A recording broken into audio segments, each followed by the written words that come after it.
Cliffs can make a terrain look much more dramatic and believable. They break up empty slopes, add strong rocky shapes, and help the environment feel less flat. In this video, I'll set up big cliffs and small cliffs with advanced object stamper, then tune filters and transform settings for this terrain. For cliffs, I prefer using a separate terrain object stamper. It keeps this setup independent from trees and other objects, so the area, filters, density, and prototype settings can be tuned without touching the rest of the scene. I'll start with the big cliffs group. These objects should define the main rocky structure, so the first pass is mostly about finding the right mask and scale.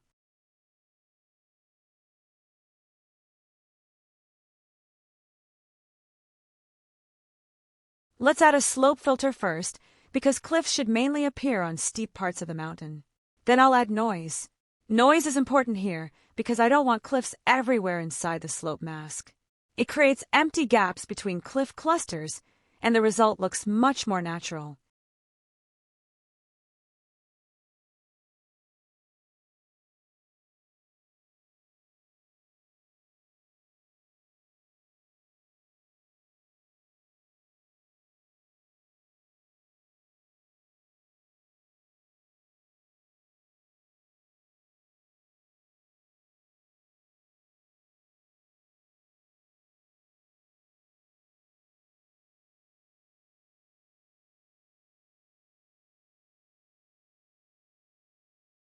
Now I'll increase the cliff scale. At the current size, these rocks are too small and they don't read as real big cliffs. For the main cliff layer, the objects need to be large enough to shape the mountain from a distance.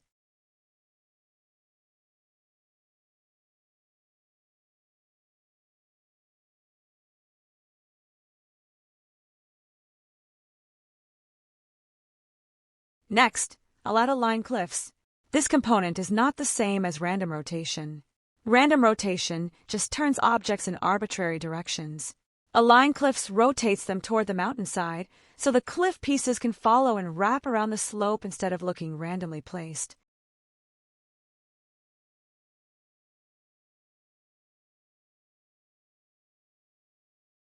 There is also a cliff's position setting. This lets me push the cliff objects deeper into the mountain, so they feel embedded in the terrain rather than floating on top of it.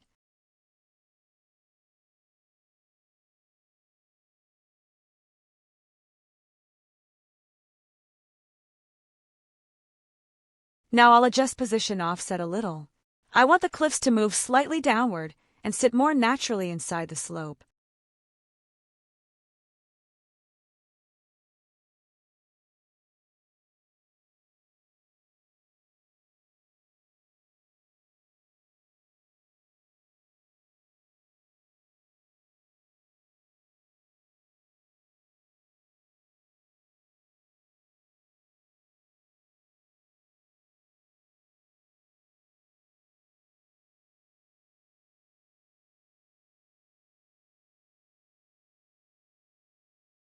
Let's tune the noise settings.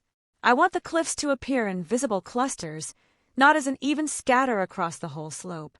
This makes the cliff line more readable and gives the mountain better composition.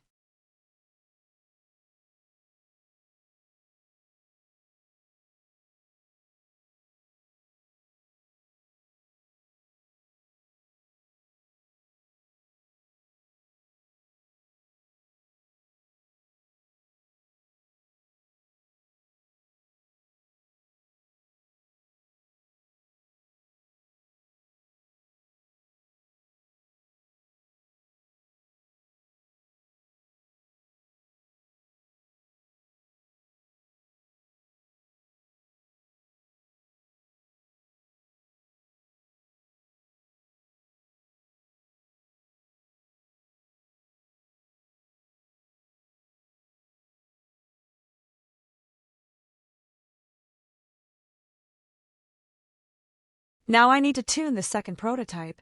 Even though it belongs to the same big cliffs group, the mesh shape is different. That means the same transform settings won't always work. Scale, offset, alignment, and placement depth often need to be adjusted per prototype.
The result is already starting to work. The location feels more interesting now because the cliffs create stronger forms on the mountain instead of just covering it with small rocks.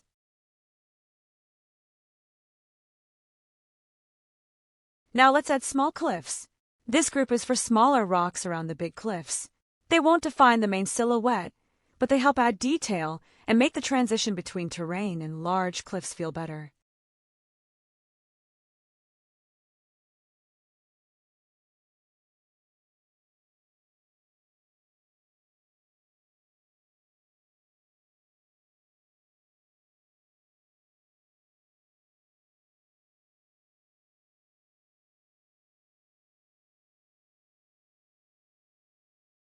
For these small rocks, I'll disable overlap check.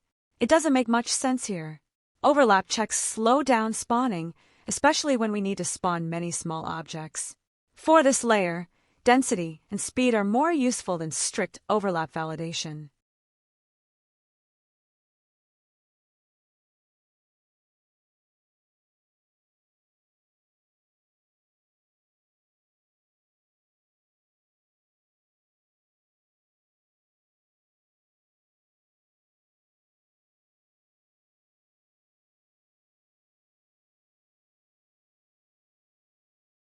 Now I'll copy the filter setup from big cliffs to small cliffs.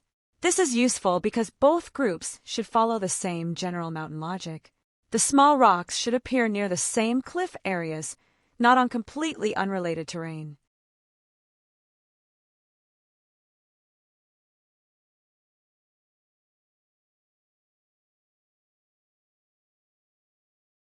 The small rocks are still too small. They are almost invisible, so they don't really contribute to the scene. I'll increase their size enough to make them noticeable while still keeping them secondary to the big cliffs.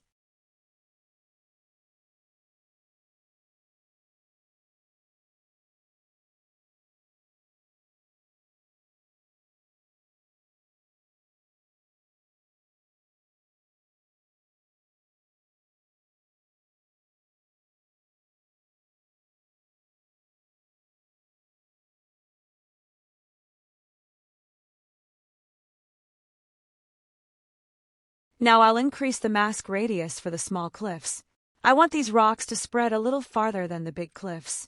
This helps them work as surrounding detail instead of sitting only in the exact same spots.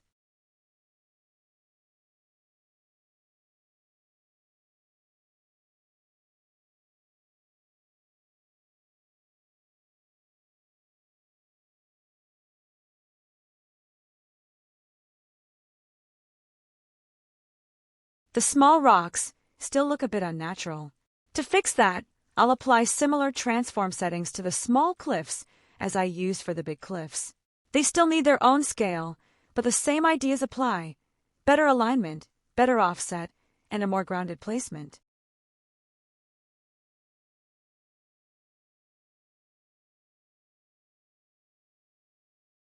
Let's test the setup in another part of the terrain. I'll move the area and spawn again. This is a good way to check whether the rules are actually reusable, not just tuned for one camera angle.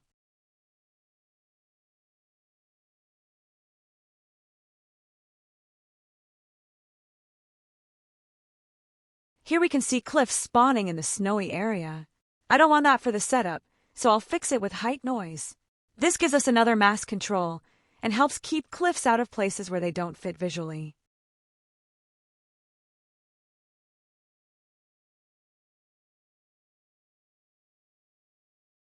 I think this result works pretty well now. Big cliffs create the main rocky structure, small cliffs add detail around them, and the filters keep the placement controlled. What do you think?